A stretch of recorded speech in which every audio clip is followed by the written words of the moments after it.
Hello, welcome back to another video. In this video, I'm just going to go over the importance of sleep and some strategies someone can use to get into a healthy sleep cycle. Alright, so first off, the stages. So there's four main stages of sleep. Stages 1 to 3 are classified in like NREM, and then stage 4 is called REM. And what that stands for, REM is basically rapid eye movement, and then NREM is non-rapid eye movement.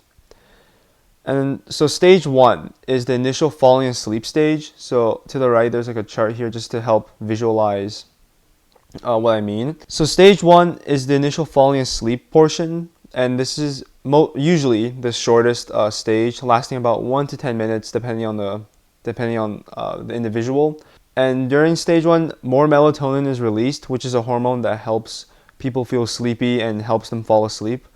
And your brain waves shift from, you could call it like a more excited brainwave pattern to a more mellowed out and slower brain waves. And then stage 2 is when sleep spindles happen, and I'll get to what sleep spindles are a bit later on. Stage 3 is generally considered deep sleep, so this is like the deepest point of sleep someone may experience. During this, the important thing, blood flow to muscles increase a lot. So stage 3 is also considered like sort of the recovery stage. And then finally, it's REM, which is stage 4, and this is when your mind actually, or your brain waves, I should say, becomes more active. So this is when memory formations happen. Alright, so memory. So sleep helps with sort of two aspects of memory. It helps with better memory absorption and helps strengthen memories. So better memory absorption is sort of like an indirect cause of sleep. So what I mean is that someone who gets a better quality sleep will absorb information better throughout the day than someone who is sleep deprived. And that's because your brain with better sleep allows itself to sort of like reorganize itself and clean out all the dust or anything unnecessary. So that helps clear your mind for the next day and help someone take in more information and do more stuff. And then directly, it helps strengthen memories. And this is thanks to stage 2 and REM. So previously mentioned the sleep spindles. Sleep spindles are basically when neurons in the brain interact with each other, and that helps in strengthening memories and helps in brain development. And it's important to know that memory is formed or strengthened by the reactivation of specific groups of neurons or nerve cells. So when you remember something, it's because those neurons that are responsible for memory keep getting activated over and over again. And that's basically what happens in like stage 2 and REM with like the greater, with sleep spindles and the greater brainwave activities. It's basically reactivating those memory neurons and transferring short-term memory to long-term memory so you remember stuff more. And then sleep is also very important for recovery. And this is thanks to stage 3.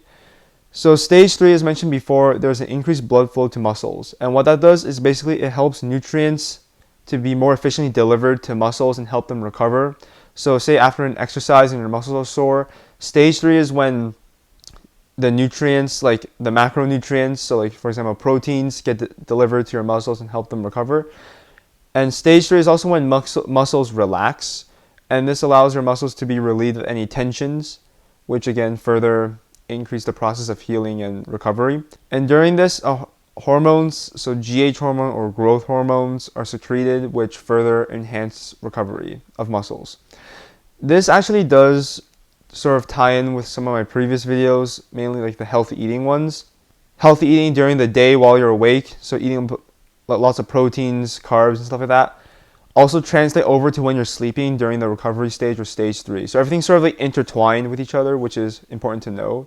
So for recovery and for a good sort of healthy lifestyle, it's very important to not only be eating correctly and doing enough exercise and stuff like that, but it's also very important to get enough sleep and go through this cycle smoothly. So the strategy, how can someone do this? So first, you'll need to know how much sleep you want to get, so you can sort of plan out your schedule. So it's the recommendation is 7 to 9 hours for adults, 8 to 10 hours for teens, and 9 to 12 hours for children. And what I mean by that, plan out a sleep schedule, is that if you have a sleep schedule where you fall asleep or go to bed at 10 p.m. every night, then your brain forms the habit of every single time when it hits 10, you're going to feel tired more and you're going to fall more easily to sleep, versus if you have a really sporadic sleep schedule. So one day you go to sleep at 9, and then the other day you go to sleep at 12, and then the next day you go to sleep at 2 a.m. That's a very sporadic sleep schedule, and that's going to be unhealthy because then you kind of mess up your sleep cycle or your circadian rhythm, and it's going to make it much more difficult for you to get a good quality night's sleep and good night's sleep. Avoiding caffeine and heavy meals before sleeping is also very crucial. This is because caffeine, you can think of it's like a stimulant, so it keeps you awake and prevents like melatonin from attaching onto receptors in your brain. Melatonin is a hormone that helps regulate sleep activity.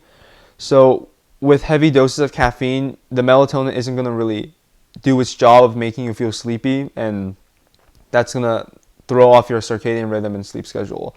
And then heavy meals may cause negative effects such as acid reflux, change your blood sugar levels or blood pressure, and that will affect your body's ability to relax itself and make you go into the stage of sleep as mentioned here. And finally, this is a pretty common one. I'm pretty sure everyone's heard of it at least once, but avoiding screens is also very important because of the blue light they emit. And the blue light they emit basically restrains the production of melatonin, which again, as established before, is essential. Melatonin is essential to getting you into the sleep stage or sleep cycle.